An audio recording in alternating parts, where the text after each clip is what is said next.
A China é um país onde o futuro não é teoria, mas construção.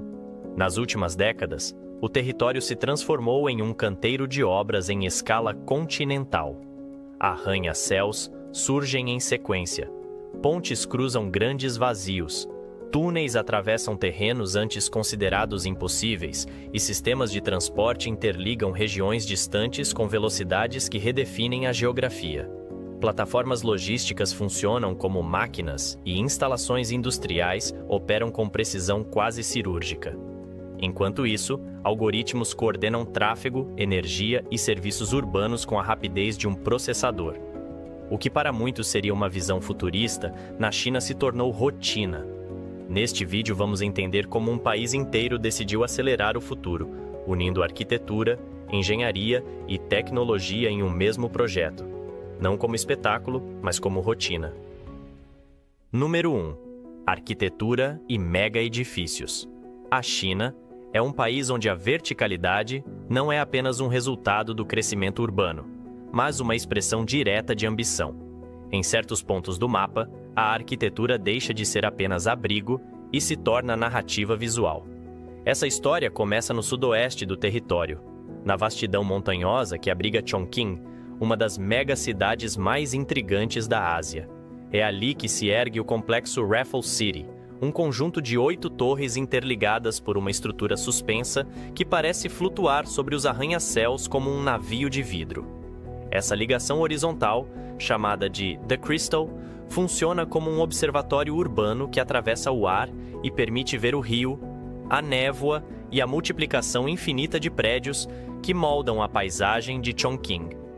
A cidade sempre foi desafiada por rios, encostas e desníveis, e talvez por isso sua arquitetura tenha aprendido a negociar com o terreno e com o espaço aéreo ao mesmo tempo. Não se trata apenas de construir alto, e sim de construir de forma tridimensional, em diferentes planos simultâneos. Em Chongqing, as passarelas cruzam prédios, o metrô atravessa edifícios e os níveis de rua mudam de altitude em questão de metros. Tudo isso cria a sensação de que a cidade cresceu para cima, para frente e para dentro das montanhas. Seguindo o curso do desenvolvimento urbano chinês em direção ao sul, chegamos ao delta do Rio das Pérolas, onde Guangzhou se destaca como um dos centros comerciais mais antigos do país. À beira do rio, surge uma construção que parece não obedecer às regras tradicionais da forma. O Círculo de Guangzhou é um edifício circular que espelha o movimento da água e o ciclo do comércio. O formato lembra as antigas moedas chinesas de bronze e jade com espaço vazio no centro, um símbolo de riqueza e de circulação de energia no pensamento milenar chinês. O reflexo do disco no rio forma um 8 deitado, símbolo de prosperidade e continuidade no imaginário local. É difícil ignorar a mensagem implícita. A arquitetura não está apenas descrevendo o futuro, ela conversa com o passado e cria sínteses visuais que só fazem sentido naquele contexto cultural. Enquanto outros países adotaram o arranha-céu como símbolo de modernidade, a China acrescentou símbolos, geometrias e significados ao ato de construir. De Guangzhou, seguimos para o leste, até Xangai, metrópole que concentra algumas das experiências arquitetônicas mais ousadas do país. A primeira delas emerge não no alto, mas no fundo de uma pedreira abandonada, onde foi construído o Hotel Shanghai Wonderland. A paisagem da cratera permitiu que o projeto invertesse a lógica da verticalidade.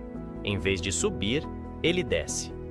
Parte do hotel está submersa, com janelas que se voltam para lagos artificiais e pequenas quedas d'água, criando um espaço onde o subsolo ganha status de horizonte. O hotel é também um manifesto de reuso territorial, convertendo uma cicatriz industrial em um espaço de luxo e contemplação. O desenho faz lembrar que o progresso chinês não se resume à substituição do antigo pelo novo, mas ao reaproveitamento do que sobrou de séculos de mineração e extração. Ainda em Xangai, encontra-se outra proposta igualmente provocadora: o projeto conhecido como 1000 Árvores. Trata-se de um complexo arquitetônico que incorpora vegetação em diferentes plataformas, como se o prédio imitasse uma montanha coberta por terraços verdes. As árvores não são apenas decorativas, elas participam da experiência sensorial, filtram luz, criam sombra e transformam o edifício em um ecossistema suspenso. O efeito visual é quase orgânico, como se uma colina verde tivesse surgido no meio da cidade. Essa fusão entre natureza e arquitetura é uma das linguagens mais recorrentes da China contemporânea, que tenta corrigir décadas de industrialização acelerada com programas de renaturalização urbana. De Xangai partimos para Pequim, onde o desenho urbano assume uma linguagem futurista. O complexo Galaxy Soho abandona ângulos retos e adota curvas contínuas que evocam dunas e ondas. As passagens internas permitem que pessoas circulem de maneira fluida, como se o edifício incentivasse o movimento. O conjunto funciona como interface entre corpos e espaço, dissolvendo a fronteira entre arquitetura e comportamento. A cidade parece abandonar a rigidez retangular herdada do século XX e abraçar uma estética mais orgânica. Poucos quilômetros ao sul da capital, essa busca por fluidez ganha escala monumental com o Aeroporto Internacional de Daxing. Concebido em planta radial que se abre como uma estrela, o terminal reorganiza o tempo do viajante, reduzindo percursos que em outros aeroportos se transformariam em labirintos. Clarabóias cobrem o teto com luz natural e projetam sombras ondulantes sobre o piso, criando a sensação de que o edifício respira enquanto administra fluxos contínuos de pessoas e aeronaves. Ali, o futuro não se exibe apenas na tecnologia, mas na maneira como o espaço recebe e orienta o deslocamento humano. Número 2. Mega infraestruturas que reescrevem o mapa. A China é um país onde a geografia jamais foi aceita como destino. Seus rios, baías, montanhas e litorais foram incorporados a um projeto de engenharia que modifica distâncias e redesenha espaços. Um exemplo claro dessa ambição aparece na cidade de Qingdao, no litoral oriental, onde a ponte da Baía de Qingdao conecta o centro urbano a distritos industriais e portuários com uma extensão que parece não terminar. Essa ponte marítima atravessa águas agitadas e correntes fortes, costurando ilhas e penínsulas em uma única malha viária. Ao se observar o mapa, percebe-se que o litoral foi reorganizado para funcionar como uma unidade contínua. O que antes exigia longas rotas ao redor da baía, agora é percorrido em minutos.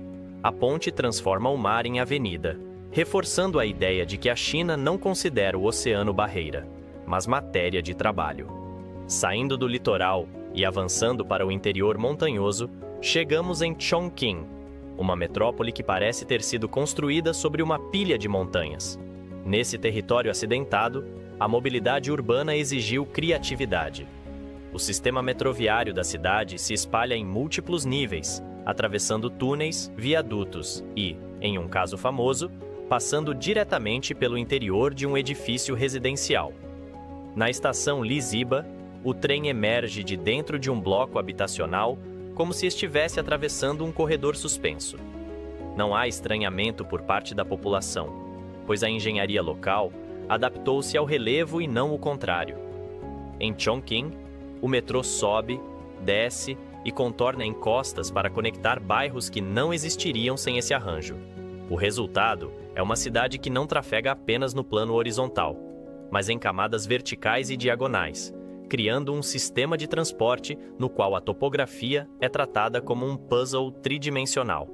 Seguindo para o extremo sul, chegamos ao delta do Rio das Pérolas, onde uma das obras mais ambiciosas já realizadas sobre o mar conecta 3 territórios históricos: Hong Kong, Zhuhai e Macau. A ponte que liga essas cidades recorta o mar e desaparece subterraneamente em um túnel subaquático, permitindo a passagem de embarcações sem interromper o fluxo rodoviário. Essa obra não apenas encurta distâncias, mas altera a lógica regional. Hong Kong era uma ilha, Macau era uma península isolada e Zhuhai era um ponto continental. A ponte transformou 3 entidades separadas em uma única zona de mobilidade, reconfigurando o espaço econômico e social. A engenharia teve de lidar com ventos oceânicos, tráfego marítimo e marés, criando um sistema híbrido de trechos elevados e submersos. A imagem mais forte dessa conexão é a sensação de que o mar deixou de dividir e passou a unir. Para entender como a China lida com distâncias internas, é necessário acompanhar a trajetória dos trens de alta velocidade Fuxing.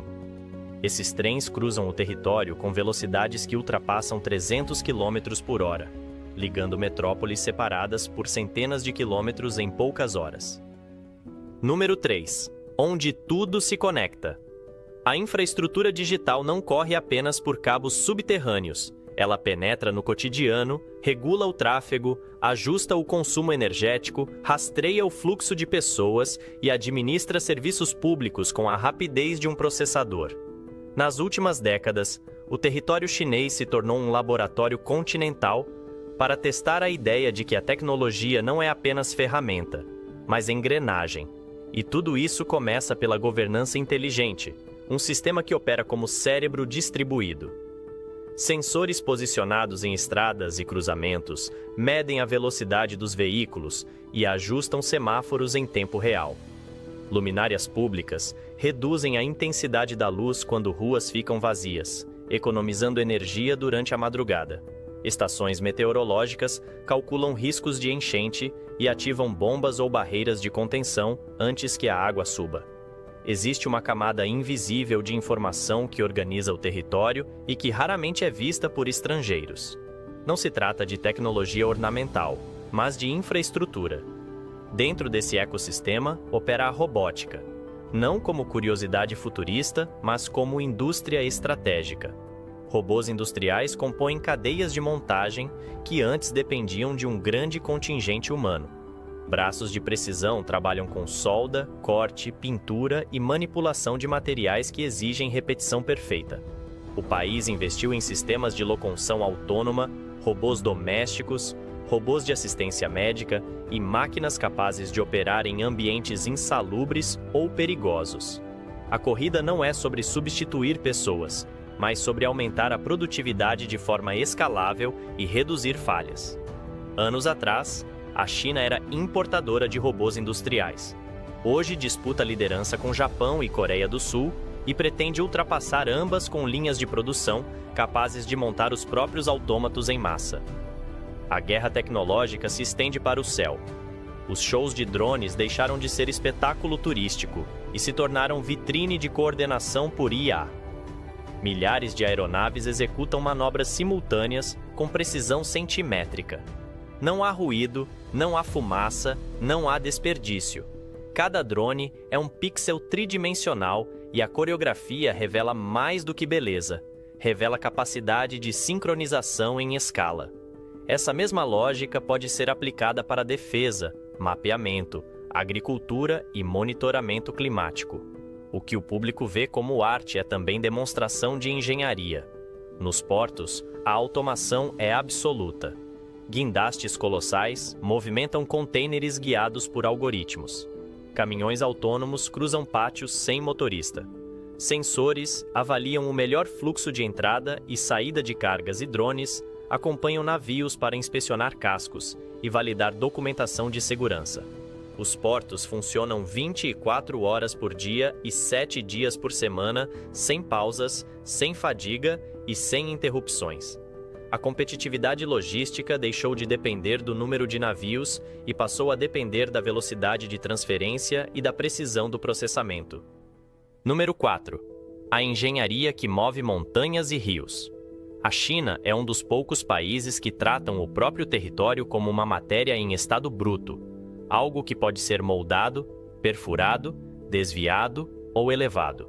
Não se trata apenas de erguer edifícios ou pavimentar novas rotas, mas de alterar estruturas geológicas e hidráulicas que normalmente ditariam os limites das civilizações. E esse movimento fica evidente no coração do rio Yangtze, onde foi construída a barragem das Três Gargantas. Trata-se da maior usina hidrelétrica do planeta em capacidade instalada, um empreendimento que não apenas gera energia, mas controla cheias, regula o fluxo do rio e influencia a navegação em milhares de quilômetros. No passado, o Yangtze inundava vilarejos inteiros durante as estações de chuva, obrigando populações a conviver com o risco permanente. Hoje o cenário é outro.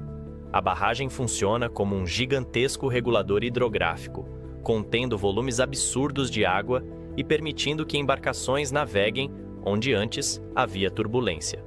Para vencer o desnível monumental criado pelo reservatório, foi instalado um elevador de navios capaz de transportar grandes embarcações de um nível de água a outro, transformando a hidrelétrica em um portal logístico. A engenharia não serviu apenas para gerar eletricidade, ela reorganizou o próprio comportamento de um dos rios mais importantes da Ásia. Seguindo o curso territorial de oeste para leste, chegamos a outro empreendimento que revela uma ambição ainda maior: a transposição sul-norte. Durante séculos, o norte da China conviveu com escassez hídrica, enquanto o sul recebia excesso de água devido a clima e regime monçom. Em vez de esperar por obras divinas, o país decidiu alterar a distribuição hídrica. Canais gigantescos e túneis subterrâneos transportam bilhões de metros cúbicos por ano entre bacias hidrográficas que originalmente não se comunicavam. Essa transferência alimenta megacidades, zonas agrícolas e polos industriais. O projeto transforma a água em infraestrutura e geografia em gestão. Da água no continente, seguimos para o mar. Lá, o vento se tornou matéria-prima de uma nova etapa energética. Os parques eólicos offshore chineses cresceram de forma acelerada, assumindo o papel de liderança mundial na geração de eletricidade limpa conectada diretamente ao litoral industrializado. Turbinas colossais se alinham no horizonte, algumas instaladas em profundidades que exigiram sistemas flutuantes e fundações especialmente desenvolvidas. O mar, que antes servia apenas para comércio internacional e pesca, agora injeta energia na rede nacional. Essa reconfiguração mostra como a China integra mar e continente dentro da mesma equação de planejamento. A transição energética não é o único capítulo em que o território é reescrito. No extremo oeste do país, o deserto de Taklamakan funcionou durante séculos como barreira natural. Uma imensidão de dunas, calor extremo e quase nenhuma água tornavam a travessia lenta e arriscada. A construção de uma rodovia que corta o deserto representou uma conquista que vai além do transporte. O trajeto exigiu soluções como florestas lineares plantadas artificialmente para impedir o avanço da areia sobre o asfalto e sistemas de irrigação subterrânea para manter vivas as fileiras de vegetação que servem como escudo verde. A engenharia não apenas construiu uma estrada, ela impediu o deserto de engolir a obra. Por fim, voltamos à água para observar outro feito monumental: o elevador de navios de Gulpitan. Instalado em um trecho montanhoso e sinuoso do sudoeste do país, ele permite que embarcações vençam diferenças abruptas de altitude entre barragens e reservatórios. A logística fluvial se converte em logística vertical, transformando paredes rochosas em rotas navegáveis. A geografia deixa de ditar limites e passa a ser um componente operacional. Número 5. Cidades futuristas. Há cidades que não apenas acompanham o futuro, elas decidem produzi-lo. Este é o caso de um conjunto urbano que vem redefinindo o que significa viver em um ambiente digitalizado, denso, estético e eficiente. Não estamos diante de maquetes ou protótipos, e sim de cidades inteiras funcionando como vitrines vivas de experimentos urbanos. A primeira delas emerge às margens do Lago do Oeste, em Hangzhou. A cidade se tornou símbolo de uma economia baseada em tecnologia da informação e serviços digitais. Sede de algumas das maiores empresas de tecnologia da Ásia, Hangzhou utiliza esse ecossistema para modificar o tecido urbano. O tráfego é regulado por inteligência artificial, que identifica congestionamentos e reescreve rotas em tempo real. As transações digitais circulam com uma fluidez quase invisível, e o conceito de dinheiro físico perde relevância. Enquanto isso, o espaço urbano se torna espetáculo visual. Estruturas curvas, edifícios circulares e fachadas iluminadas conferem à cidade uma atmosfera futurista.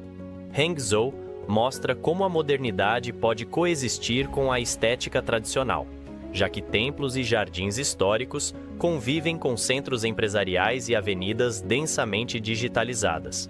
Seguindo em direção ao sul litorâneo, chegamos a Shenzhen. Em poucas décadas, a cidade se transformou de vila pesqueira em um dos maiores polos tecnológicos do planeta. Shenzhen funciona como um laboratório urbano permanente. Ali nascem protótipos, produtos, sistemas e cadeias industriais completas em velocidade que desafia expectativas. O skyline é composto por torres espelhadas que se elevam em sucessão e a densidade urbana é gerida com sistemas inteligentes de transporte. Trens leves, metrô profundo e redes de ônibus elétricos formam um ecossistema de mobilidade quase contínua. O mais impressionante é a sensação de que tudo ali está em versão beta. A cidade inteira parece em fase de atualização. Empresas de hardware, inteligência artificial e telecomunicação disputam espaço e talento, enquanto o governo local incentiva competição e abertura para testes. Shenzhen se tornou símbolo de uma China que não apenas copia, mas desenvolve, patenteia e exporta. A poucos quilômetros dali surge Suzhou, uma cidade que apresenta outra variante da modernidade. Se Shenzhen é um laboratório tecnológico e Hangzhou um polo digital, Suzhou é a exposição de urbanismo planejado com elegância. Parte da cidade foi redesenhada com distritos comerciais que acompanham lagos artificiais, vias amplas e iluminação arquitetônica. A água se converteu em protagonista urbana e oferece contraste visual com o aço e o vidro. Suzhou reúne indústrias de alta complexidade no interior de parques tecnológicos, ao mesmo tempo em que preserva jardins milenares e arquitetura tradicional. O resultado é um equilíbrio entre passado e futuro, onde o visitante pode navegar de embarcação tradicional até um bairro empresarial em poucos minutos, sem que a transição pareça ruptura. Por fim, chegamos a Xangai, a síntese mais espetacular desse processo de modernização. O distrito de Pudong, que há poucas décadas era uma área de depósitos e campos, foi transformado na vitrine mais icônica da China contemporânea. Arranha-céus monumentais desenham uma segunda linha do horizonte acima dos navios que cruzam o rio Huangpu.